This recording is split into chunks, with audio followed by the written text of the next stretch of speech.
Welcome पिला माने आमर ओडिया एजुकेशन वर्ल्ड को आज आम पढ़ा विश्वर केतक गुरुत्वपूर्ण अग्रगति प्रथम अध्यायर प्रथम पाठ पढ़ा एशिया और आफ्रिका रे उपनिवेशवाद एशिया और आफ्रिका रे केमिति उपनिवेशवाद होइतिला ताहा हम आज पढ़ा। उपनिवेशर आक्षरिक अर्थ होउछि विशेषस्थ आवास। उपनिवेशिक आक्षरिक अर्थ होउछि विदेश रे आवास माने गोटे देश रु अन्य देश को जाई आवास करबा माने घर गाड़िबा ताकू उपनिवेश कहा जाए। कोनोसी अंचल रे प्रवासी मानक बसति स्थापन को एक स्वत्वाधिकारी राज्य मन करी मातृ देशर लाभ पाई कार्य लगाइबा होउछि उपनिवेशवाद। आमे जानिले उपनिवेशवाद कहले गोटे देश रु अन्य देश को जाई घर तैयारी करने को उपनिवेश कहा जाए।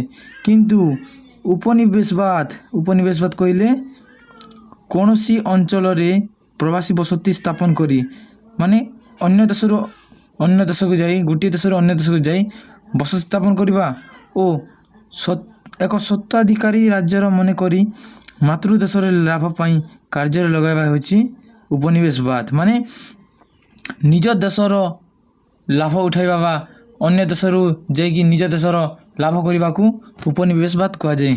कौन उपनिवेशवाद जमिति वाणिज्य व्यवसाय उन्नति आर्थिक समृद्धि साम्राज्य विस्तार धर्म प्रचार उपनिवेशवाद होछि मुख्य लक्ष्य। ए जो उपनिवेशवाद थिला यार मुख्य लक्ष्य थिला वाणिज्य व्यवसाय उन्नति आर्थिक समृद्धि साम्राज्य विस्तार और धर्म प्रचार माने निज देशर सामग्री को नहीं से देश रे व्यवसाय करवा बा आर्थिक समृद्धि अर्थनैतिक दृष्टिकोण निज देश को समृद्धि करवा बा साम्राज्य विस्तार से देश को जाई निज आयत रे शासन करने को साम्राज्य विस्तार कहा जाए। एवं धर्म प्रचार निज देशर चालीचलनी भाषा को नहीं अन्य देश रे धर्म को प्रचार करवा उपनिवेशवाद थिला मुख्य लक्ष्य। तो आउ थोड़े देखा वाणिज्य व्यवसाय उन्नति आर्थिक समृद्धि साम्राज्य विस्तार धर्म प्रचार यह थिला उपनिवेशवाद मुख्य लक्ष्य।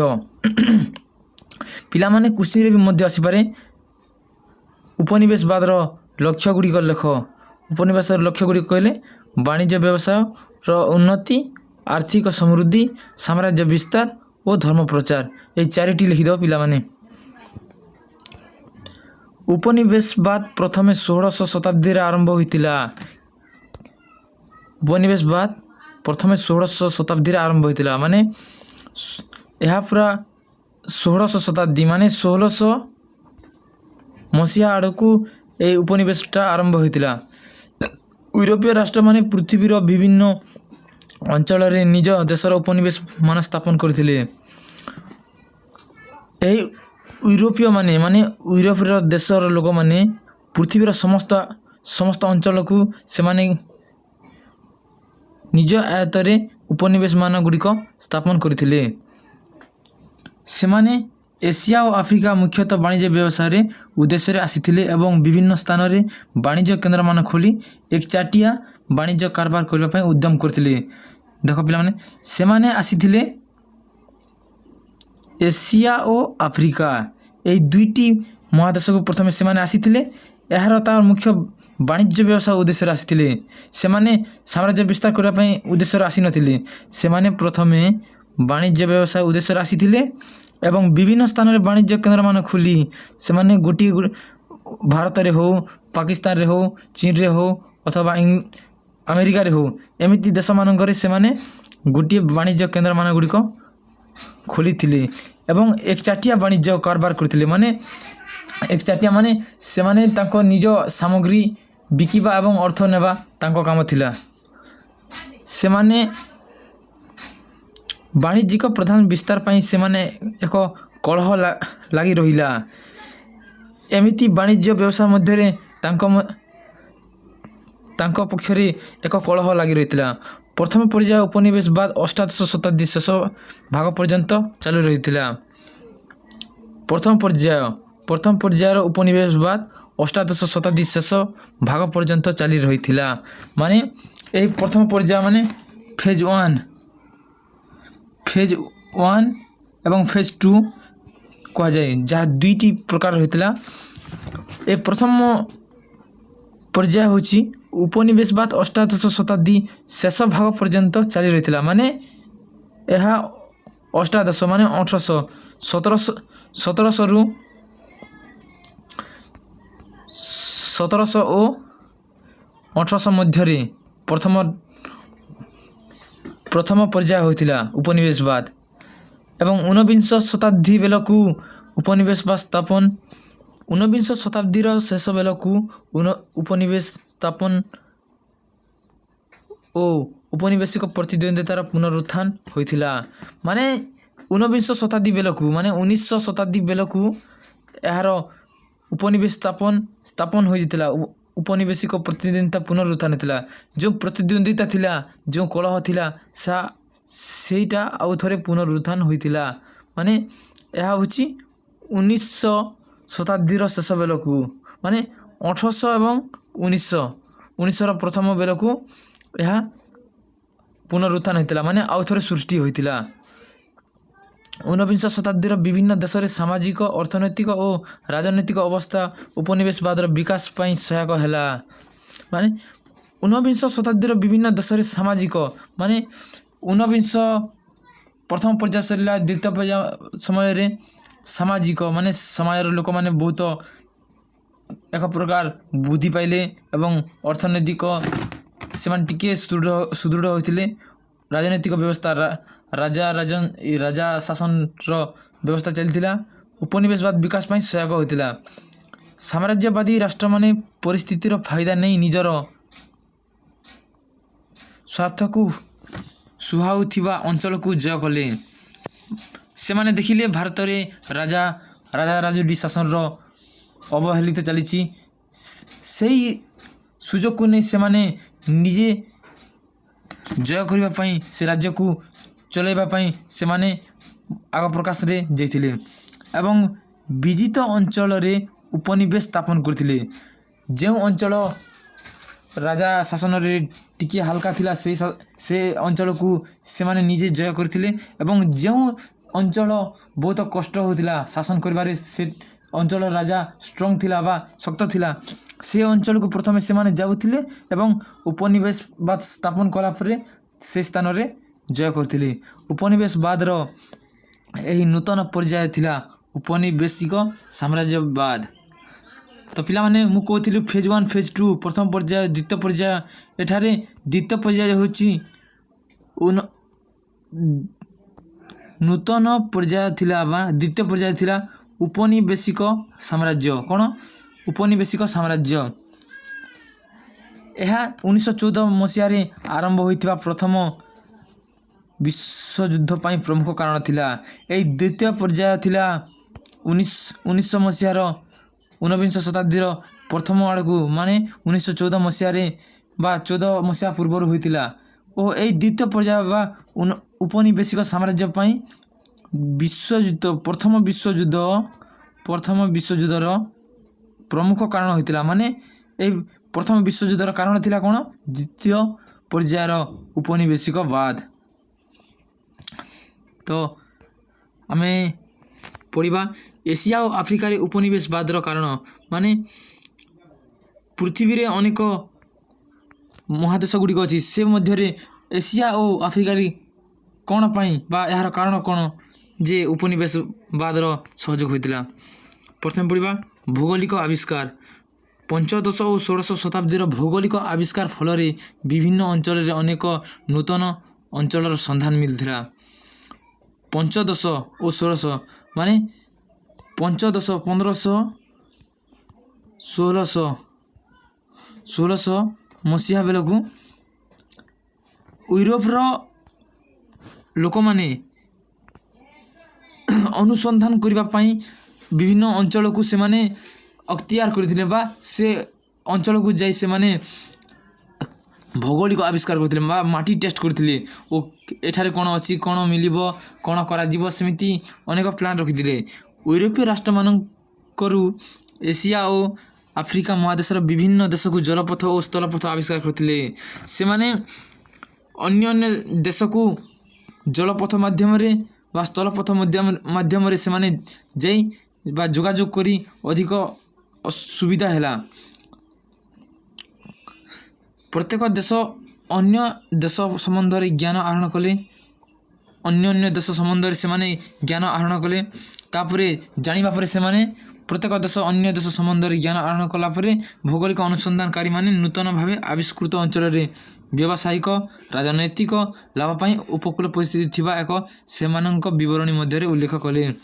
ଏହିପରି ଭାବରେ ଭୌଗୋଳିକ ଆବିଷ୍କାର ଉପନିବେଶିକ ସ୍ଥାପନ ପାଇଁ ପଥ ପ୍ରଦର୍ଶନ କଲା।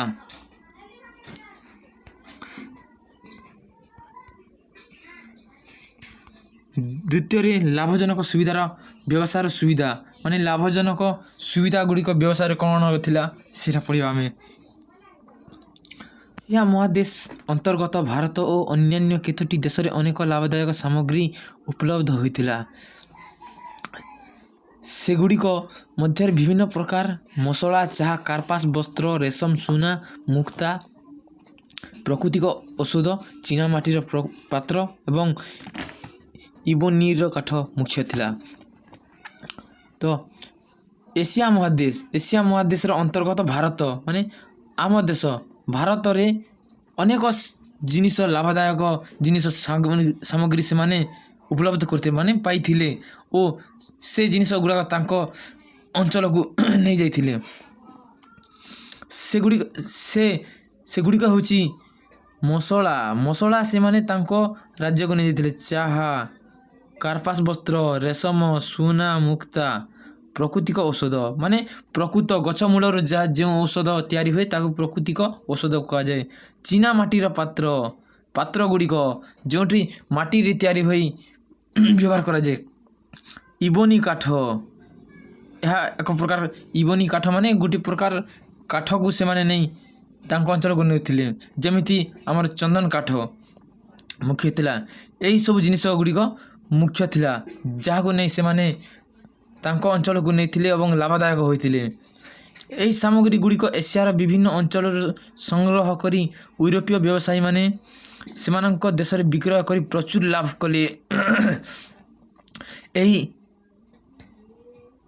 ମସଲା, ଚାହା, କାର୍ପାସ ବସ୍ତ୍ର, ରେଶମ, ସୁନା, ମୁକ୍ତା, ପ୍ରାକୃତିକ ଔଷଧ, ଚୀନାମାଟି ପାତ୍ର, ଇବୋନି କାଠ ଏହିଗୁଡ଼ିକ ସବୁ ନେଇକି ୟୁରୋପରେ ସେମାନେ ବ୍ୟବସାୟ କରୁଥିଲେ ଏବଂ ପ୍ରଚୁର ପରିମାଣରେ ସେମାନେ ଲାଭଦାୟକ ରହୁଥିଲେ। ସେହିପରି ଆଫ୍ରିକା ମହାଦେଶରୁ ସୁନା, ହୀରା, ତମ୍ବା, ମୂଲ୍ୟବାନ କାଠ, ହାତୀଦାନ୍ତ, ରବର, ୟୁରାନିୟମ୍ ପ୍ରଭୃତି ଦ୍ରବ୍ୟ ୟୁରୋପୀୟ ବ୍ୟବସାୟୀମାନଙ୍କୁ ଯଥେଷ୍ଟ ଲାଭବାନ କରିଥିଲା। ଏହି ମସଲା, ଚା ଏହିସବୁ ଜିନିଷ ଏମାନେ ଭାରତରୁ ପାଇଥିଲେ ଏବଂ ସେମାନେ ଆଫ୍ରିକା ମହାଦେଶରୁ ସୁନା, ହୀରା, ତମ୍ବା, ମୂଲ୍ୟବାନ କାଠ, ହାତୀଦାନ୍ତ, ରବର, ୟୁରାନିୟମ୍ ପ୍ରଭୃତି ଦ୍ରବ୍ୟ ସବୁ ନେଇଥିଲେ। এই ଜିନିଷ ସବୁ କିଏ ନେଇଥିଲେ ମାନେ ୟୁରୋପୀୟ ମାନେ ଏଇ ଆଫ୍ରିକା ମହାଦେଶରୁ ବା ଏସିଆ ମହାଦେଶରୁ ସେମାନେ ନେଇଥିଲେ ଓ ଯଥେଷ୍ଟ ଲାଭବାନ ହୋଇଥିଲେ। ଆଫ୍ରିକାରେ ଦାସ ବ୍ୟବସାୟ ସବୁଠାରୁ ବେଶୀ ଲାଭଦାୟକ ଥିଲା। ଦାସ ମାନେ ଚାକର, ସେମାନେ ଏହି ଏସିଆ ବା ଆଫ୍ରିକା ମହାଦେଶରୁ ସେମାନେ ୟୁରୋପକୁ ନେଇଯାଉଥିଲେ ଏବଂ ସେମାନେ ମଣିଷ ବିକ୍ରି ବା ମଣିଷକୁ ଚାକର ରୂପେ ସେମାନେ ନେଇକି ସେଠାରେ କାମ କରାଉଥିଲେ।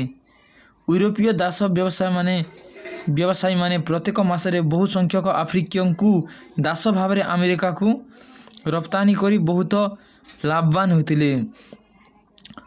ୟୁରୋପୀୟମାନେ ଦାସ ବ୍ୟବସାୟୀମାନେ ପ୍ରତ୍ୟେକ ମାସରେ ବହୁ ସଂଖ୍ୟକ ଆଫ୍ରିକୀୟଙ୍କୁ ଆଫ୍ରିକା ଦେଶର ଦାସମାନଙ୍କୁ ଆମେରିକାକୁ ରପ୍ତାନି କରି ସେମାନେ ବହୁତ ଲାଭବାନ ହୋଇଥିଲେ। ଏହା ବ୍ୟତୀତ ପର୍ତ୍ତୁଗାଲ, ସ୍ପେନ, ହଲାଣ୍ଡ, ଫ୍ରାନ୍ସ ପ୍ରଭୃତି ୟୁରୋପ ରାଷ୍ଟ୍ରଗଣ ଏସିଆ ଏବଂ ଆଫ୍ରିକା ଲାଭଜନକ ବ୍ୟବସାୟୀ ଦ୍ୱାରା ଆକର୍ଷିତ ହୋଇ ସେଠାରେ ଉପନିବେଶମାନ ସ୍ଥାପନ କରିଥିଲେ। ତୀବ୍ର ପ୍ରତିଦ୍ୱନ୍ଦ୍ୱିତା ଲାଗି ପଡ଼ିଲେ।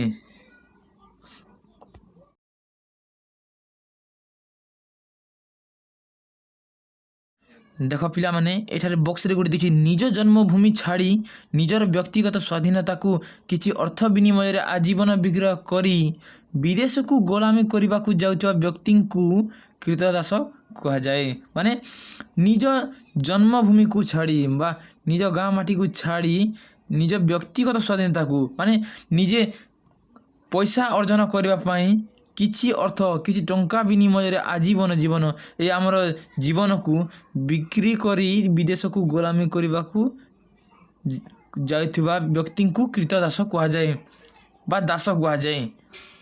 तो जानि पारले दास व्यवसाय माने कोन तो आम पढ़ा शिल्प विप्लव अष्टादश शताब्दीर प्रथम भागरु विंश शताब्दी पर्यंत अष्टादश माने 1800 शताब्दी विंश शताब्दी पर्यंत अनेक जंत्र उद्भावन होता। विंश शताब्दी माने अष्टादश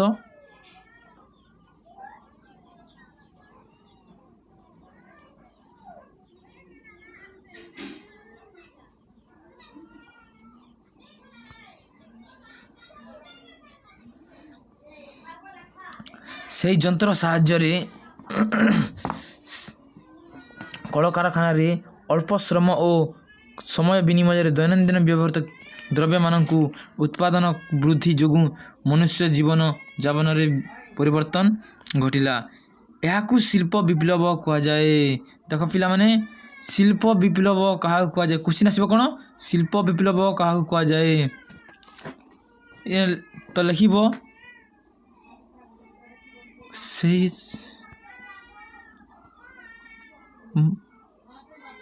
कम समय विनिमय रे दैनंदिन व्यवहृत द्रव्य मानक उत्पादन वृद्धि जो मनुष्य जीवन पथरे परिवर्तन घटिला। यह शिल्प विप्लव कह जाउथिला। तमे खातार क्वेश्चन रे आसीबो शिल्प विप्लव क्या कह जाए तो पिला माने तमे लिखिबो कम समय रे दैनंदिन कार्य को बा अधिक द्रव्य को कम समय रे उत्पादन करुथिबा जीवन जापन परिवर्तन को शिल्प विप्लव कह जाए। तो जानिल शिल्प विप्लव क्या कह जाए कम समय रे बा कम विनिमय रे दैनंदिन कार्य को उत्पादन वृद्धि रे जो मनुष्य जीवन जापन रे परिवर्तन करने को शिल्प विप्लव कह जाए। यह इंग्लैंड ठारे आरंभ होइतिला क्यों ठारे तो क्वेश्चन आसबा पिला माने यह प्रथमे बा शिल्प विप्लव प्रथमे क्यों ठारे आरंभ होइतिला इंग्लैंड रे क्यों ठारे इंग्लैंड रे शिल्प विप्लव फल रे विभिन्न जिनिसर उत्पादन वृद्धि पाइला निज देशर चाहिदा ठारू उत्पादित द्रव्यर परिमाण अधिक हेबारु और स्वल्प मजूरी जोगु अधिकांश लोकंक क्रय करिबा क्षमता दुर्बल थिबारु अधिक उत्पादित द्रव्यर विक्रय पाई देश बाहर बाजार रे आवश्यक पड़िला। से समय एशिया और आफ्रिकार शिल्प विप्लव होई नथिला। तो पिला माने प्रथम एटा कोठा रहितिला इंग्लैंड रे होइतिला किंतु एहा एशिया और आफ्रिका रे शिल्प विप्लव होई नथिला। तो क्वेश्चन आसी पिला माने तेणु सेठारे उत्पादित द्रव्यर परिमाण कौन परिवर्तन होई नथिला। ता छड़ा पाश्चात्य देश रे उत्पादित होउथवा द्रव्य केतेक द्रव्य 1-2 महादेश रे उत्पादित होई नथिला। फल रे बिना प्रतियोगिता रे यूरोपीय राष्ट्र मानकु सेमानक देशर चाहिदा ठारू अधिक उत्पादित द्रव्यर विक्रय पाई एशिया और आफ्रिका बाजार सृष्टि करबा सहज हैला। यह व्यतीत यूरोपीय देश गुड़िक शिल्प पाई आवश्यक होइतिबा कंचामाल यथा कोयला लुहा टीण सुना तंबा तैल प्रभृति एशिया और आफ्रिका यथेष्ट परिमाण रे उपलब्ध होइतिला। तो एठारे कहिछि पिला माने से देशर चाहिदा ठार अधिक उत्पादित द्रव्य बिक्री होइतिला माने भारत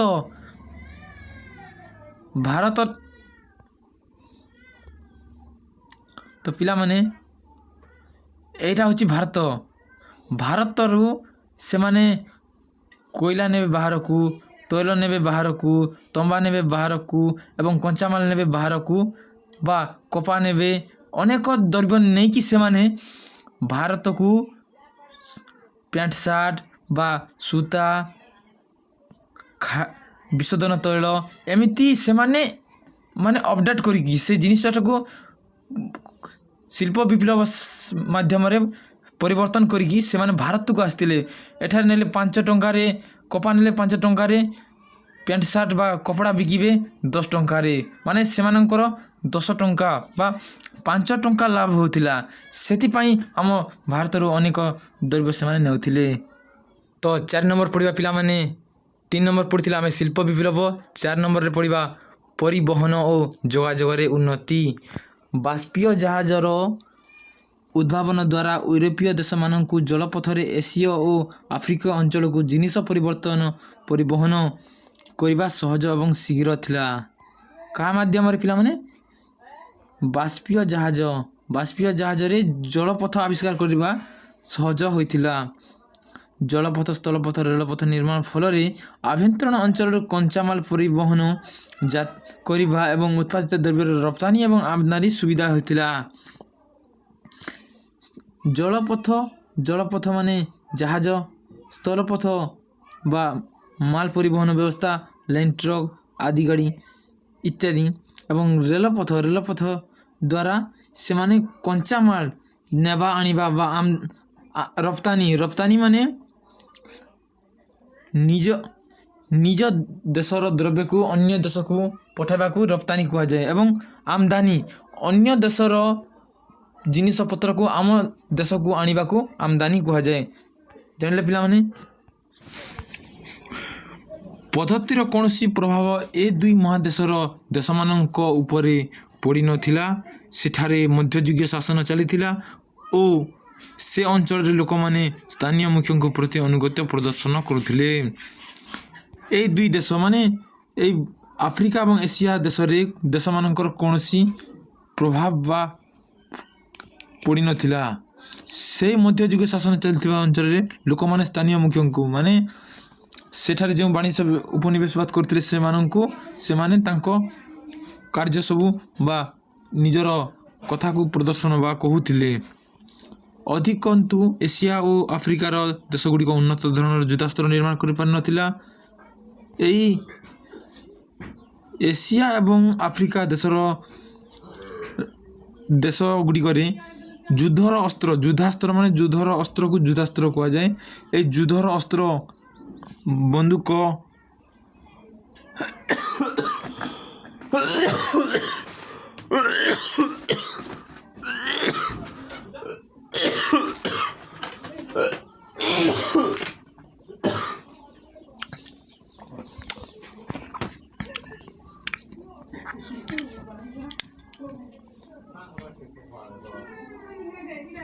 ନିର୍ମାଣ କରିବା ଜାଣିନଥିଲେ। ଫଳରେ ୟୁରୋପୀୟ ରାଷ୍ଟ୍ରମାନେ ସହଜରେ ସେମାନଙ୍କୁ ଯୁଦ୍ଧରେ ଜୟ କରିପାରିଥିଲେ। ବହୁ ସଂଖ୍ୟାରେ ଏସିଆ ଓ ଆଫ୍ରିକାର ଲୋକମାନେ ସ୍ୱଳ୍ପ ଶ୍ରମିକ ମିଳିଲେ ସୁଦ୍ଧା ୟୁରୋପୀୟ ସୈନ୍ୟବାହିନୀର ଯୋଗ ଦେବାକୁ ବା ବିଦେଶରେ ଅବସ୍ଥିତ କାରଖାନାରେ କାମ କରିବାକୁ ଚାଲି ଯାଉଥିଲେ। ମାନେ ସେମାନେ ନିଜ ଦେଶରେ କାମ ନଥିବାରୁ ସେମାନେ ବିଦେଶକୁ କାରଖାନାରେ କାମ କରିବା ପାଇଁ ଯାଉଥିଲେ ଏବଂ ୟୁରୋପୀୟମାନଙ୍କ ପାଖକୁ ସେମାନେ ସୈନ୍ୟବାହିନୀରେ ଯୋଗ ଦେବା ପାଇଁ ଯାଉଥିଲେ। ଫଳରେ ଏହି ଦୁଇ ମହାଦେଶ ସୈନ୍ୟବାହିନୀର ଲୋକ ଦୁର୍ବଳ ହୋଇଥିଲା। ଏହି ଦେଶର ଲୋକମାନେ କାରଖାନା କରିବା ପାଇଁ ଯାଉଥିଲେ ଏବଂ ସୈନ୍ୟବାହିନୀରେ ଯୋଗ ଦେବା ପାଇଁ ଯାଉଥିଲେ। ଏହା ଫଳରେ ଏହି ଦୁଇ ମହାଦେଶରେ ଲୋକମାନେ ବା ସୈନ୍ୟବାହିନୀର ଦୁର୍ବଳ ହୋଇଥିଲା। ଏହି ସୈନ୍ୟବାହିନୀରେ କ'ଣ ଦୁର୍ବଳ ହୋଇଥିଲା। ଧନ୍ୟବାଦ ପିଲାମାନେ। ତ ଆଜି ଆମେ ଏଠାରେ ସମାପ୍ତ କରିବା। କାଲିକି ପଢ଼ିବା ଧର୍ମ ଓ ସଂସ୍କୃତିର ବିଚାର। 6 ନମ୍ବର କ'ଣ? ଧର୍ମ ଓ ସଂସ୍କୃତିର ପ୍ରଚାର। ତ ଭିଡ଼ିଓଟି ସମ୍ପୂର୍ଣ୍ଣ ଦେଖିଥିବାରୁ ଆପଣମାନଙ୍କୁ ଧନ୍ୟବାଦ ଓ ଭିଡ଼ିଓଟି କେମିତି ଲାଗିଲା କମେଣ୍ଟ ମାଧ୍ୟମରେ ଆମକୁ ଆପଣମାନେ ଜଣାନ୍ତୁ। ଧନ୍ୟବାଦ।